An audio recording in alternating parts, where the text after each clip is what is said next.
Always be positive থাকার বার্তা রাখলেন রাজ্যের প্রাক্তন সাংসদ রেবতী ত্রিপুরা। কারো কোনো বক্তব্য থাকলে দলে বলুন, বাইরে নয়। খুব তাৎপর্যপূর্ণ ইঙ্গিতবাহী কথা রাখলেন একান্ত আলাপচারিতায়। কি বললেন রেবতী ত্রিপুরা, দেখুন। একদম নেতিবাচক মানসিকতায় না নেওয়া, ইতিবাচক থাকা, অলওয়েজ পজিটিভ থাকা, বি পজিটিভ। আমি সব সময় ইতিবাচক থাকি। এই জন্য আমি বলতে চাই, পার্টি বহুজনের একটা দল, যার জন্য পার্টি দল। তো দলের মধ্যে মতানৈক্য থাকতেই পারে এক দুজনের, কিন্তু তা বলে আমাদের তো নীতি আদর্শ আছে, আমার পার্টির একটা নীতি এবং আদর্শ আছে, তার বাইরে আমরা যেতে পারবো না। আর আমি সবাইকে এই কথাই বলবো যে আপনার কোনো বক্তব্য থাকলে সেটা পার্টির সেই কর্তৃপক্ষের কাছে যান, আপনার ঊর্ধ্বতন কর্তৃপক্ষের কাছে আপনার যে বক্তব্য আপনি রাখুন।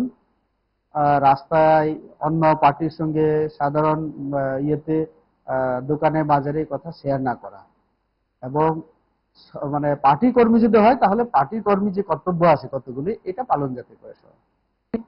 আমি পার্টিতে আছি, বললাম না, আমি বিজেপির একজন সক্রিয় কর্মী। পার্টি যে কোনো সময় ডাকলে আমি মানে সেই কাজ করতে আমি রাজি আছি।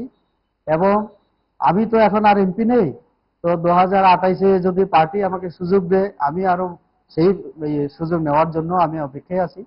মাননীয় প্রধানমন্ত্রী, মুখ্যমন্ত্রী সবাই বলেছেন একটু সময় দেওয়ার জন্য।